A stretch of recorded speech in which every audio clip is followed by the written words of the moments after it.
Bienvenue à tous, vous écoutez Next Step, le podcast des entrepreneurs inspirants qui vous aide à passer à l'étape suivante. À chaque épisode, on vous propose de partir à la rencontre de personnes passionnées, d'écouter leur parcours et de vous en inspirer. Pour vous accompagner et vous guider dans cette aventure, nous serons deux. Je m'appelle Elisa et je suis avec Tariq. Bonjour Elisa, bonjour tout le monde. Alors comme vous le savez, nous sommes dans le studio de la Chambre de commerce de Bruxelles qui représente les intérêts des entreprises bruxelloises. Bessie aide et accompagne ses membres dans le développement de leurs activités. Et bien sûr, on remercie Bessie de rendre ce podcast possible. Avec l'accélération digitale de Telenet Business, osez développer votre marketing en ligne. Prenez gratuitement rendez-vous sur accélérationdigitale.be et clients ou pas, nos experts viendront vous expliquer comment.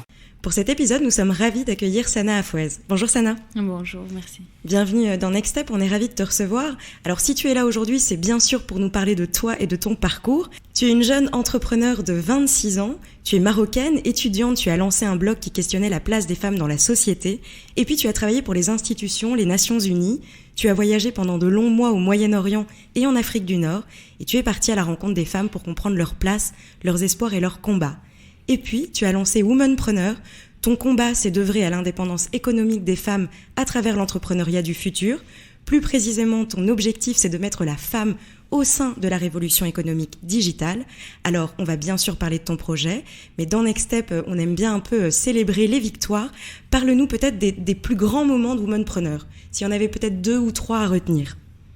Depuis 2016, aujourd'hui, on a touché plus que 10 000 femmes dans les 2 régions, en Belgique et Moyen-Orient, l'Afrique du Nord. On a été nominé par la Banque mondiale parmi les 10 organisations les plus inspirantes dans le monde qui travaillent sur la question de l'indépendance économique des femmes. Un des grands projets qu'on a fait dernièrement, c'était Womanpreneur Tour avec un bus de Volkswagen. Et on a voyagé au Maroc, la Tunisie, la Jordanie, en partenariat avec Sanad et TV5 Monde. C'était un documentaire où on a rencontré des femmes dans des endroits, en fait, que dans cette région, on imagine que les femmes sont opprimées. Et là, en fait, on était étonnés par le niveau de participation des femmes en technologie là-bas. C'était impressionnant. Plus que 60% des femmes étudiantes dans les universités qui font tout ce qui est science, technologie, innovation, c'est les femmes. Et ils sont très actifs au niveau de la tech écosystème. C'est ce qu'on n'a pas ici en Belgique, par exemple. Et nous, on prend ces expériences-là pour essayer de faire quelque chose ici en Belgique et vice-versa aussi. Et quand tu dis faire quelque chose, c'est-à-dire ? Donc, notre objectif avec Womanpreneur, c'est vraiment de travailler sur l'économie du futur. Donc, tout ce qui est entrepreneurship of the future. Notre objectif, c'est pas en fait d'aider les femmes entrepreneuses pour créer un shop qui va durer 5 ans et après c'est bon. Il faut suivre le tech trend. Le monde est en train de changer. La technologie est en train de faire disparaître beaucoup de jobs, mais en même temps, va créer des nouvelles opportunités. Mais le problème, est-ce que nous sommes prêts pour en fait prendre ces opportunités et transformer ça en progrès économique? Quand je regarde la Belgique aujourd'hui, on n'a que 9% des femmes tech founders, donc des femmes qui sont à la tête des startups, des entreprises. Oui. Et quand on regarde le niveau des femmes qui font des études dans le domaine, il y en a peu. Et les femmes qui travaillent en général dans la tech, il y en a vraiment peu.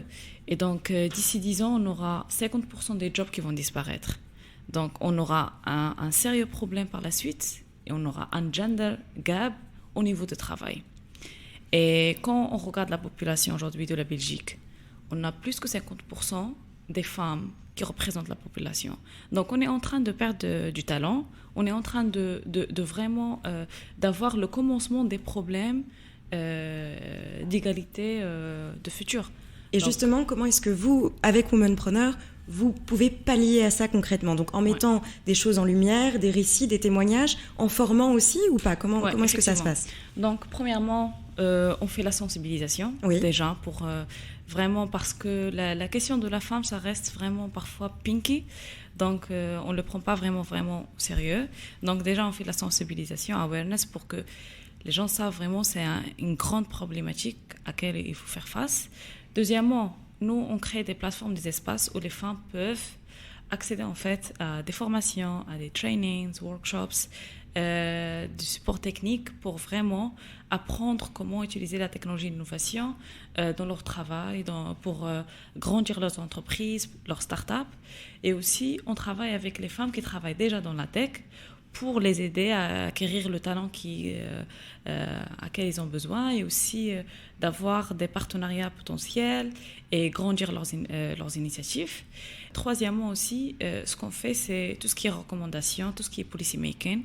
Donc nous, on travaille avec les Nations Unies, la Commission européenne aussi, gouvernement ici local et national, pour vraiment dire que voilà, il faut avancer tout ce qui est gender policy, parce que sans les lois, on ne peut pas achever beaucoup de choses. C'est ça. Voilà. Et alors, vous faites ça dans les 2 régions? Oui, au Moyen-Orient, l'Afrique du Nord et ici en Belgique. Et on fait des events chaque mois ici en Belgique. Donc, pour le 2020, on lance un accélérateur pour les femmes qui va permettre de créer des opportunités d'emploi. Il s'appelle Generation W. On parle de Generation X, Z, Y. Pour nous, c'est Generation W. W, c'est pour les femmes, Women. C'est un accélérateur de 6 mois. Alors, qu'est-ce qui vous différencie peut-être d'autres associations de femmes ou Women in Tech ou des choses comme ça? Premièrement, je pense que la façon dans laquelle on a créé Womanpreneur, c'était Womanpreneur pour nous, c'est pas en fait juste une plateforme qui va suivre le trend. On parle aujourd'hui de MeToo Movement, on parle de Rise Up et tout. Et nous, c'est vraiment une initiative qu'on l'a fait parce que vraiment on comprend la situation des femmes en Belgique et dans la région. Ça m'a pris 1 an de vraiment comprendre les besoins des femmes. J'ai voyagé à 50 pays. Et donc, c'est là où j'ai compris que ce qui se passe au niveau des communautés internationales, qu'ils ont beaucoup de fonds, mais en fin de compte, les projets qu'ils font ne répondent pas aux besoins. Et après, toutes mes rencontres avec civil society, des organisations femmes, où j'ai compris qu'ils ont une vue sur les besoins des femmes, mais ils n'ont pas les ressources pour créer des projets aussi à tout ce qui est censure politique, sociale, économique. Et du coup, je me suis dit, je vais qu'il y avait une place à prendre entre tout ça. Ouais, très bien. Voilà. Alors, dans ce podcast, on aime bien aussi revenir un peu aux sources. Est-ce que tu peux nous parler un peu de ta famille, de où tu as grandi, voilà. Ok. Moi, j'ai grandi à Agadir, la meilleure ville du Maroc. Je rigole. J'ai grandi au Maroc. J'ai une grande famille. On est 8 filles. Et je pensais vraiment, ma famille, c'était vraiment l'endroit où je me suis inspirée. J'ai grandi aussi dans un environnement où j'ai vu des injustices contre la femme, discrimination. Et ça m'a permis en fait de vraiment de m'inspirer plutôt de faire quelque chose. C'est pour cela que j'ai commencé avec des blogs quand j'étais très très jeune. Et en fait, j'ai fait mes premières études au Maroc avant de quitter le Maroc pour les États-Unis. Je fais un diplôme à Roger Williams University et Rhode Island, et puis j'ai fait un master en sciences politiques de Cardiff University, et aussi en France. J'ai fait aussi des études là-bas. Et tu étais soutenue par ta famille? Enfin, je veux dire, entreprendre dans ta famille, c'était quelque chose qui était bien vu? En fait, le fait que je suis amazigh, du coup, l'entrepreneuriat, en fait, c'est quelque chose qu'on fait en général, mais à part ça, les femmes en général au Maroc sont des entrepreneurs. Pourquoi? Parce qu'en général, c'est des entrepreneurs qui travaillent dans informel. Je parle en général. Hein. Oui. L'objectif, c'est vraiment de nourrir sa famille. Et du coup, l'entrepreneuriat, ça vient par défaut. Une des choses qui m'a aussi inspirée, c'est vraiment avoir une structure pour cet entrepreneuriat. Comme ça va permettre à ces femmes-là de créer des opportunités. Et de s'émanciper. Oui, effectivement. Très bien.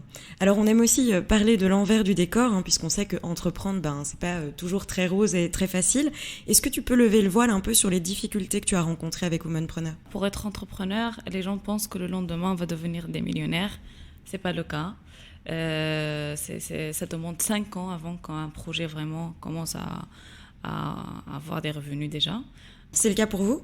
Pour nous, c'est une organisation. Donc, ce n'est pas une start-up, c'est différent. Donc, nous, on reçoit des fonds, on reçoit des sponsorings. Ça demande beaucoup de patience. Hein. Les 2 premières années, personne n'était payé. Et ça demande aussi d'avoir déjà une image, une réputation, la confiance des partenaires. Et justement, qu'est-ce qui a été le plus difficile peut-être pour toi? Si tu avais peut-être un point ou deux à partager. Je pense que le plus difficile, c'est vraiment quand tu travailles avec un partenaire et tu essaies de lui faire comprendre l'importance du sujet et après tu te rends compte que la question des femmes, on le regarde toujours d'une façon très superficielle. Ça, c'est la chose qui est très difficile parce que là, parfois, tu penses que... Tu veux dire que tu n'es pas forcément prise au sérieux? La cause n'est pas prise au sérieux. Oui. En Belgique et ailleurs, je pense que la cause de la femme, on n'arrive pas à comprendre, même si c'est la cause, en fait, quand on parle des injustices sociales, c'est la cause la plus longue de l'histoire. Depuis l'existence de Homo sapiens, on a toujours cette inégalité entre hommes et femmes. Et aussi, l'autre chose qui est très difficile, en fin de compte, nous, on peut faire des projets, on peut faire des recommandations politiques et tout, mais en fin de compte, quand on voit que les lois ne sont pas implémentées déjà, proposées déjà, c'est difficile. Par exemple, dans la dernière tournée qu'on a fait, une des choses qu'on a découvertes, c'est que pour faire un crowdfunding campaign, oui. C'est illégal dans plusieurs pays dans la région. Et les femmes, ils ont mal à avoir accès au financement, ça c'est un problème global, mais surtout dans la région. Et du coup, tu trouves que comment tu vas faire pour se lancer en tant qu'entrepreneuse, par exemple, si légalement tu peux pas. Est-ce que tu peux citer quelques pays? Je pense que les auditeurs les connaissent pas forcément, où c'est illégal. Par exemple, en Tunisie, Maroc, la Jordanie même. Il y en a en d'autres pays, en fait, où la femme, pour avoir un crédit bancaire, il faut une permission de son mari. Pour voyager, par exemple, ça arrivait à ma sœur, par exemple, elle voulait voyager en France et du coup, pour avoir son visa, elle a besoin de permission de son mari qui le laisse voyager. Donc ça, je trouve qu'en 2020... C'est beaucoup d'obstacles, oui. Ouais, voilà. Donc c'est quelque chose qui dérange beaucoup lorsqu'on travaille sur la cause. Faire des events, faire des projets, c'est facile, mais en fin de compte, l'impact... C'est ça ce qui est plus difficile. C'est l'impact législatif, tout à fait. Eh bien, écoute, merci beaucoup, Sana, pour ce partage. Je vais maintenant passer la parole à Tariq. Ouais. Sana, on est ravis de t'avoir. Merci beaucoup. Tu es une personnalité vibrante et difficile à caser. Ah oui, tu étais à la fois ici, tu es à la fois Maroc, tu es de Middle East, tu parles un peu toutes les langues. Enfin, je pense que tu es... un profil très inspirant et rafraîchissant. Merci beaucoup. Voilà, donc de ne pas enfermer dans une case, quoi, tu vois. Donc voilà, donc c'est vraiment un plaisir de t'avoir. Merci beaucoup. En fait, je ne sais pas si tu connais le dicton qui dit « Derrière tout grand homme, il y a une femme » ou une grande femme. Je n'ai pas. You know the saying. I know it, but je n'ai pas. Ouais, et c'est cliché, quoi. C'est un cliché, voilà. Mais moi, ma maman est marocaine, tu vois, elle a grandi à Casablanca. Et ce qu'elle a vécu, et je pense que ça, c'est pas un cliché du tout, c'est de dire que derrière une grande femme, parce que ma mère est une très grande femme, il y a une encore plus grande femme, et c'est ma tante, tu vois. Et ma tante, elle est devenue la première sage-femme du Maroc diplômée dans les années 50. Wow. Et donc, et en fait, elle a eu un succès économique et je veux dire social tellement grand qu'elle a pu aider et entretenir des dizaines de personnes. Tu vois, avec un métier, tu dis... J'ai rappelé ma mère ce matin, je disais, mais réexplique-moi comment Tati Jacques, à qui je pense bien fort ici, comment est-ce qu'elle a fait pour dire sage-femme au Maroc et faire une réussite économique et sociale dans les années 50. Tu vois, aujourd'hui, j'ai toujours pas compris. Ouais. Mais c'est admirable, tu vois. C'est admirable. Et c'est pas de la tech, c'est vraiment un truc de base. Et donc là aussi, tu vois, donc je veux dire, la tech c'est important, mais il y a aussi le mécanisme de société de base qu'il ne faut pas oublier, selon moi. Donc je vais essayer de revenir à ma question, qui est de dire, derrière les femmes, il y a des encore plus grandes femmes, et je pense que ça, c'est peut-être une des solutions. Et ma tante, apparemment, disait toujours à ma mère, qui est, elle, devenue médecin, sa sœur pharmacienne, dit, ma sœur, ne jamais dépendre sur un homme. Et donc, on en arrive à cette importance de l'autonomie, tu vois, de l'émancipation par, je suis entrepreneuse, donc je suis indépendante, donc je peux... tu vois, m'extraire de cette espèce de canevas dans lequel on veut me mettre. Donc, une longue question pour te dire, qui sont les grandes femmes qui ont fait de toi déjà une grande entrepreneuse aujourd'hui? Je dirais pas seulement femmes entrepreneuses, femmes Les grandes femmes qui ont en fait de toi. général. Déjà, ma mère, premièrement, c'était la personne qui m'a inspirée. Ma mère, c'est une femme rurale, hein, elle n'a pas fait d'études ni rien, mais elle m'a toujours dit qu'il faut que tu sois indépendante, il faut que tu aies fait tes études, il faut que tu réussisses. Et comme vous l'avez dit, être indépendante en général d'un homme. Et il y en a des écrivaines qui m'ont touchée beaucoup, à savoir Fatima Al-Mernissi, c'est une grande féministe marocaine. J'ai lu ses livres quand j'étais très très petite, donc ça m'a beaucoup inspirée. Nawal Saadawi, une féministe activiste égyptienne qui m'a beaucoup touchée. Houda Charqawi, qu'on connaît très bien, une des premières, si ce n'est pas la première femme féministe égyptienne, qui m'a beaucoup aussi touchée avec son parcours. Donc, juste pour citer quelques-uns, en fait, c'est des femmes qui m'ont beaucoup touchée. Mais il y avait aussi des hommes qui m'ont touchée, des philosophes qui, à l'époque, ils ont parlé déjà de l'indépendance des femmes, en fait, l'égalité. Et voilà. Je voudrais revenir sur un aspect vraiment business. Tu vois, moi, j'ai vu beaucoup de gens comme toi qui pensent... En fait, je compare, je dis, est-ce que tu es entrepreneuse, tu vois? Et en fait, ou est-ce que tu es influenceuse? Ou est-ce que tu es lobbyiste, tu vois? Tu es peut-être un peu les trois. Et moi, je vois beaucoup de femmes, enfin, beaucoup d'entrepreneurs en général, qui vont embrasser une cause, qui vont créer une ASBL et qui vont attendre des financements. Et en fait, je pense que tu peux faire c'est dur d'avoir une idée de business et transformer ça en revenu ou en user base. Mais c'est aussi dur d'avoir une bonne idée, une bonne cause, tu as parlé de cause tout à l'heure, et transformer ça en projet avec des revenus et une équipe. Ouais, c'est vrai. Et trop souvent, moi je pense qu'il y a des gens qui font l'erreur de penser qu'une ASBL et des subsides et ça va aller tout seul. Ouais. Et donc toi, tu as trouvé sa route, mais comment tu... Je veux dire, concrètement, comment tu arrives à faire ça? Comment tu arrives à équilibrer ce qui est ton travail de visibilité avec, par exemple, je vois, du travail de consultance ou de formation payante. Ouais. Je dirais vraiment très concrètement, c'est quoi les chiffres? C'est quoi la gestion de ton agenda qui te permet d'avoir ton impact sur les idées, mais aussi de faire tourner la boutique? Ouais. Déjà, moi, je dis tout le temps que, comme vous l'avez dit, c'est vrai qu'en général, dans les organisations, on pense que voilà, les subsides vont venir, les fonds, et là, on peut faire les projets.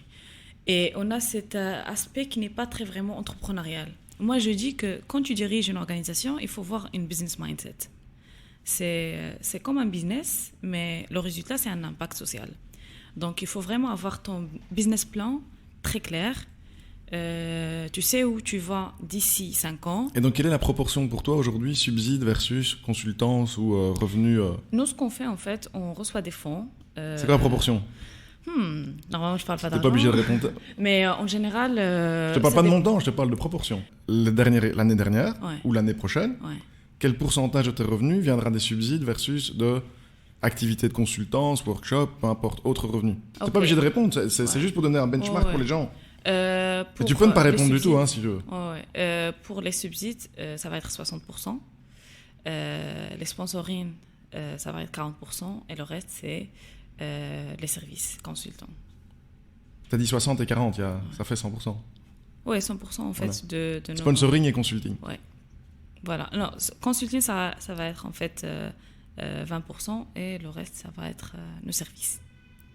En fait, c'est ça, le challenge, c'est de réussir de ne pas dépendre totalement de ton subside, quoi. Oui, bien sûr. Mais nous, en général, avec Womanpreneur, on travaille beaucoup avec Impact Investment Companies. Ouais. Donc, c'est comme consulting, en fait. On a des contrats. Donc, il y a un service qu'on rend et on est payé pour ce service-là. Même si c'est un fonds, mais en fin de compte, c'est comme un business, c'est un contrat. Tu dois faire le travail et tu es payé pour le travail que tu fais. Alors, un autre challenge que je vois régulièrement dans ce type d'initiative, c'est la cause, elle est quand même assez facile à identifier. Enfin, bon. Non, mais tu peux identifier la cause, c'est lutter pour l'émancipation économique des femmes entre l'Europe et le Moyen-Orient, on va dire, enfin, ou le pays du Maghreb, peu importe. Après, tu vois, il y a des visages sur les causes. Greta Thunberg, Sana. Mais derrière ce visage, il y a une organisation. Là, je vois ton site. Vous êtes plusieurs. Et donc, comment on fait pour à la fois dire voilà la cause, moi je suis le visage de ce mouvement, mais de réussir à avoir une équipe fédérée autour de ce projet commun. Ouais. Parce que après, tu peux être influenceur, avoir ton blog, gagner très bien ta vie, t'es pas obligé d'avoir une équipe. C'est vrai. Donc comment on fait pour trouver cet équilibre ? C'est une question très intéressante. Avec Womanpreneur, on essaie que l'image, ça va être pas en fait collé à une personne, mais plutôt à la cause. Et c'est très difficile parce qu'en général, les êtres humains, ils aiment bien en fait avoir des heroes, coller une personne à une cause, à un mouvement. Et c'est très difficile, parfois, même si c'est pas vraiment, en fait, on veut pas, mais les gens te collent, c'est toi qui représente une organisation. Womanpreneur, il a son identité. Donc, aujourd'hui, je dirige Womanpreneur, mais peut-être d'ici 10 ans, je ne serai plus là. Il y aura une autre personne. Et ça, notre objectif avec Womanpreneur, c'est que Womanpreneur aura sa réputation, son image à elle-même, l'organisation. Et c'est ce qu'on fait tout le temps.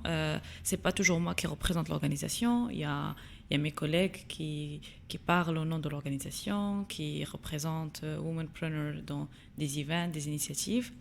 Et une chose, nous, on essaie de créer en fait une culture de travail, un environnement de travail différent au sein de l'organisation. Donc, au sein de l'organisation, il y a personne qui a une position. On est tous un teamwork, en fait. Tout le monde est juste un collègue. Et même quand on a des rendez-vous avec des partenaires, des sponsors et tout, voilà, on parle comme ça, I am with my colleague, et on présente le projet. Parce que ça nous arrivait en fait une fois, par exemple, au début quand je suis venue en Belgique et j'ai présenté Womanpreneur à des investisseurs, même si l'idée de Womanpreneur, c'était mon idée, en fait, j'étais avec mon collègue qui travaillait avec moi. Et j'ai présenté le projet. Et à la fin, l'investisseur, il était très gentil, très, très agréable, sachant que j'ai présenté Womanpreneur à plus que 20 personnes. Et après, on a accusé, bon, on va vraiment avoir le contrat avec le sponsor, et c'était vraiment bien. Donc, je me suis allée aux toilettes et j'ai laissé mon collègue avec l'investisseur. Et après, lui ai dit, si c'est toi qui vas diriger, en fait, l'organisation, je vais vous donner un fonds, mais c'est elle, je ne peux pas. Et mon collègue, qui était choqué, lui a dit, mais pourquoi ? En fait, c'était son idée. Il lui a dit, en fait, que d'ici 3 ans, elle va se marier, elle va avoir des enfants, et moi, je perds. Et juste pour vous montrer, en fait, à quel point c'est difficile. Hein ? C'est pas... Mais tu sais, on dit l'enjeu, c'est pas tellement de lever des fonds, c'est de lever les bons fonds, tu vois. Des bons fonds, mais... 1 euro ne vaut pas 1 euro, tu vois, ou 1 million d'euros, c'est pas ouais. Et c'est la même chose dans ce cas-là. Hein. C'est vrai, mais pour un homme, c'est plus facile de lever les fonds comparant à une femme. On ne te prend pas au sérieux. Ouais. L'année dernière, il y avait un projet qu'on voulait lancer ici en Belgique, et c'était une femme qui m'a dit, est-ce que tu es sûre c'est toi en fait qui va être la responsable de ce projet-là. Et là où on sait que les données, c'est que femme. Les boîtes en bourse avec des directions de femmes sont plus performantes, machin. Enfin, donc on est irrationnel quoi par rapport à ça. C'est-à-dire on a toutes les données qui montrent que c'est l'inverse de ce qu'on croit. Ouais, mais voilà. Ouais. Tu sais, on est un peu cons, on est tous un peu cons. Hein. Parfois, on met du temps à accepter la réalité. Peut-être une dernière question. Next step. Moi, je te souhaite de disparaître, tu vois. Je dis, tu auras réussi quand tu n'auras plus besoin d'organisation pour la défense des femmes, tu vois. Non, moi, je serai toujours pour la défense des femmes. Ouais, mais je veux dire... C'est ma cause. Imagine que ta next step, c'est de devenir ministre de l'économie et de l'éducation. C'est quoi tes premières mesures dans les 100 premiers jours en Belgique. Hein. En Belgique. Pour l'éducation, déjà, premièrement, je pense qu'il faut avoir une éducation qui marche les besoins de marché de travail, déjà. Avoir plutôt une éducation pratique au lieu d'avoir seulement en fait une éducation théorique. Ouais. De changer. Déjà, le système d'éducation il va changer d'ici 20 ans. Donc, il faut vraiment avoir ça dans la tête, donc se préparer. Déjà, à Singapour, il y a des robots qui enseignent les étudiants. Donc, la Belgique doit suivre en fait le trend parce que c'est important. Aussi, au niveau d'éducation, je vais vraiment insister sur une éducation qui crée une nouvelle culture dans nos sociétés. Une éducation qui insiste sur tout ce qui est critical thinking. Pas des gens qui vont apprendre par cœur le cours et passer l'examen, mais plutôt en fait des thinkers. Je dis ça toutes les semaines. Le skill le plus important, critical thinking. Ouais, critical thinking. Ouais. Esprit critique. Voilà. Donc ça, c'est les capacités de s'exprimer. Ouais, de s'exprimer et aussi d'avoir de savoir comment penser. Hein. Parce que les thinkers, c'est eux qui vont nous avancer dans la vie en général. Bon, ben, écoute, et pour la suite de ton programme économique, rendez-vous sur le blog. Rendez-vous sur le site. Womanpreneur. Womanpreneurinitiative.com et on lance l'accélérateur. Donc, ça peut intéresser pas mal de femmes à postuler et de bénéficier de cette opportunité. Alors, c'est pas complètement fini, on a quelques petites questions pour toi. Okay. Alors, les règles sont simples, ne pas trop réfléchir et répondre assez brièvement. Un conseil qu'on t'a donné et que tu aurais dû suivre? Ouais, parfois de ne pas trop dire. Donc, de pas trop parler, quoi. De pas trop parler. Ok. Le cliché qu'il faut oublier à jamais sur la vie des entrepreneuses. Quand on connaît des millionnaires. Une mauvaise habitude dont tu aimerais te débarrasser? De beaucoup travailler. Le livre que tu aurais rêvé d'écrire? Ah, je l'ai déjà écrit. Et c'est quoi? Invisible Woman of the Middle East. Très bien. C'est un livre que j'ai écrit l'année dernière. Disponible sur Amazon? Oui, sur Amazon. Bon, eh bien merci, c'est la fin de ce podcast. Merci pour votre écoute. On espère vous avoir inspiré. Merci Sana, merci Tariq. N'hésitez pas à commenter et à nous donner votre avis. On se retrouve très vite pour un prochain épisode. Merci. Merci beaucoup de m'avoir. Merci Sana, merci Elisa. Et vraiment, laissez un commentaire si ça vous a touché.